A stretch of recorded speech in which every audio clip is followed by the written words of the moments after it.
The Youth Steering Committee's goal is to seek and serve Christ in ways that transform young lives and also form them as Christians. There's about 15 on this committee, and we plan the major events for youth in our diocese. At those events, we focus on training. This last spring retreat, the focus was servant leadership. But we also worship, pray together, we play together. I really am hoping for strong support of youth ministry in our diocese because our young people are really eager to be out in the world serving others.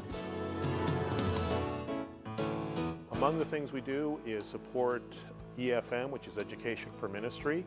It's essentially a congregationally based 4-year program where people do theological reflection as well as spiritual discernment about what they're called to do. It takes place, again, in parishes, but often there are people that come from multiple parishes to participate in any given EFM program. Other things that we do in terms of lay ministry development, particularly in leadership, are an increasing number of diocesan events. We've done Under One Roof in the past. This year, for the first time, we had the Vestry College, which helped vestry members develop their leadership. We also had, for the first time in the fall, our sort of swap meet of ministries, the Ministry on a Shoestring that we had at Waycross, where people came together to learn how to do ministry, particularly on tight budgets. And again, brought lay leaders from around the diocese to share with other lay leaders how to do that. That was a very exciting program that we did for the first time. The transition ministry portion of the budget is new this year. In the past, congregations who were going through transition were charged a fee for a transition consultant. We are now in a transition ourselves, and we are looking to train transition consultants, and so we need to do training for that. And so this is a new piece to the budget. One portion of the budget is clergy wellness and formation. There are 4 events that we hold annually. Another portion of the clergy wellness budget is for the EAP, or Employee Assistance Plan, which is for our deacons and those clergy that are not included in our medical plan. This is a program that ministers to our clergy and helps them to be more effective in times of crisis and stress. Many of you have probably participated in many of our safeguarding programs. There are several programs. There's Safeguarding God's Children, which is an in-person training that is held several locations around the diocese. There is Safeguarding Online, which is the new version of Safeguarding God's Children that you can take anytime 24/7. And then there's Safeguarding God's People. This is for the prevention of harassment and exploitation of adults within the church. The safeguarding programs are very important because the church should be a safe sanctuary for all people. The Lifelong Christian Formation Committee replaces the former Commission on Education. At the 2009 General Convention, the Charter for Lifelong Christian Formation was passed. And this is the Diocese of Indianapolis's response to that charter to form this new committee that is lay-led. The committee will serve to network the various Christian educators, both for children, youth, and adults around the diocese, and will sponsor opportunities to get together and learn new things and share resources around Christian lifelong formation. The Diocese of Indianapolis is blessed to have several grants available for continuing education and leadership development. Clergy continuing education and leadership development grants are available to all of our clergy. These grants can be applied for once a year and are available for continuing education and to promote leadership development. Lay leadership development grants are also available to all the laity around the diocese. You may apply once a year for one of these grants for up to $300. The Congregational Program Development Grant can also be applied for each year by a congregation. Some past recipients have established new programs like a first-time vacation Bible school focusing on the MDGs. Several of our congregations have also applied for this grant to learn how to use the ACS database system. Fresh Start is a program for clergy who are new to the diocese, new to a position in the diocese, or newly ordained. In Fresh Start, our clergy gather together once a month, and they learn congregational development skills, and they also develop community with one another and get feedback as they transition into their new positions.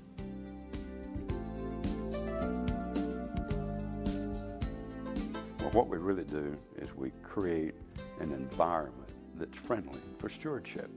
How do we do that? Well, one example is through best practices in stewardship.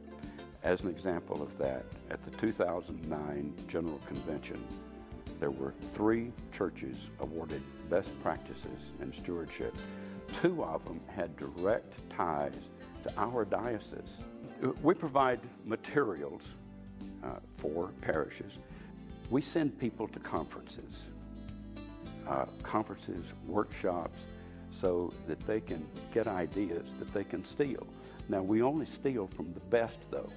The nice thing is, when we get an idea at one of these, there are no royalties. They can be used over and over, not just in your parish, but in someone else's parish. In July of 2010, we hosted an international stewardship conference called Grace, Gratitude, and Generosity. For the 2009 Under One Roof, we provided the keynote speaker. We do a great deal with email, web page, conference calls. We do that to save time, travel expense, and postage. Stewardship is what we do with what we've got. It's in your hands.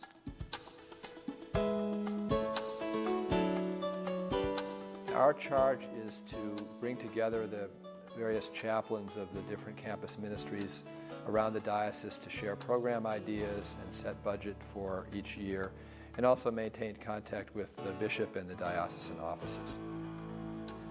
We currently have 8 campus ministries that are involved. The monies that go to each of these campuses support opportunities to bring together students for worship, for retreats, for learning opportunities, service projects. In my almost 24 years of ordained ministry, I've been involved in now 4 different dioceses.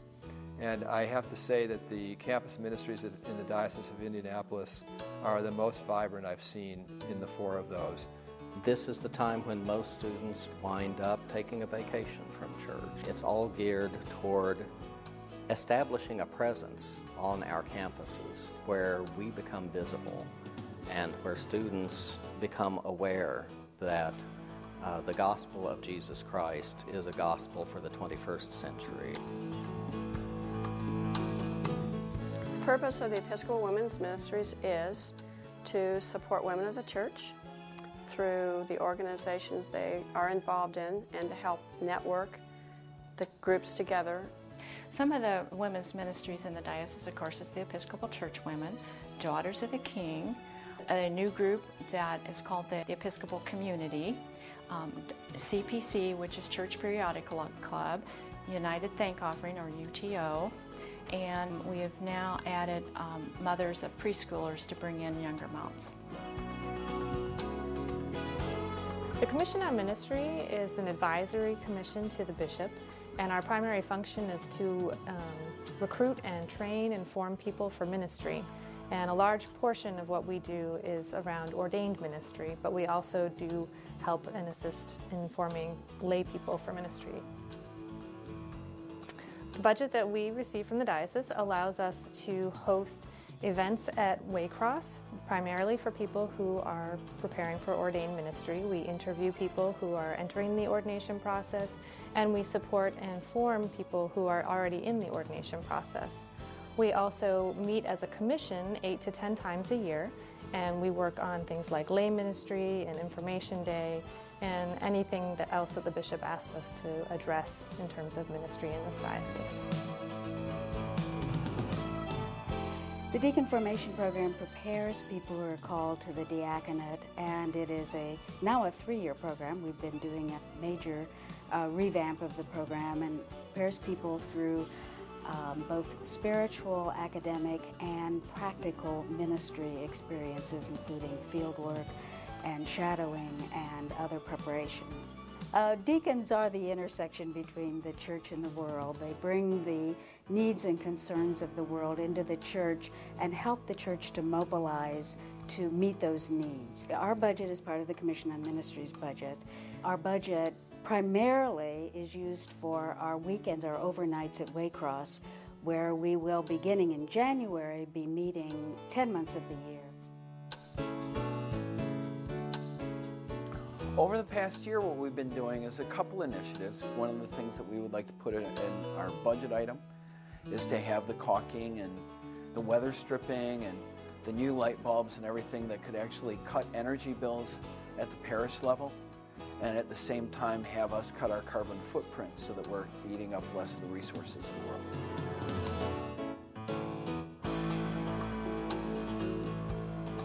The Mission Strategy Group consists of a number of volunteers, both clergy and lay, that work directly with congregations that are currently receiving financial assistance from the diocese. Mission Strategy is currently working with 19 congregations in our diocese. Mission Strategy's presence in a congregation shows them that they're not in this by themselves, that the entire church is with them, that we consider their ministry important, and that we're going to stand by them.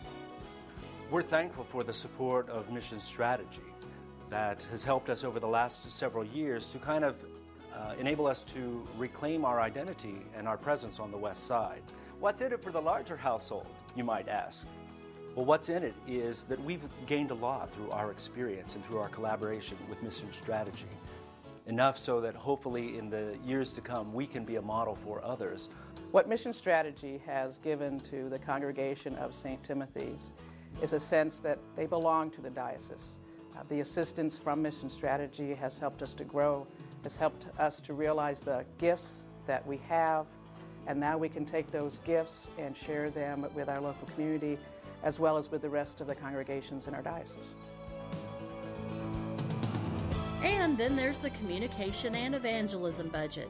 We do lots of videos for the diocese like the one you're watching right now.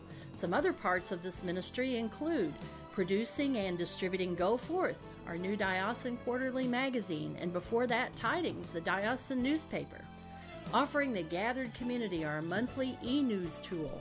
Offering the diocesan website, providing a whole lot of other communication and marketing services around the diocese and for our parishes, and offering an array of evangelism services, including grants to parishes for their outdoor signage, workshops, and help and training support for folks such as hospitality and evangelism committees, ushers and greeters, and vestries.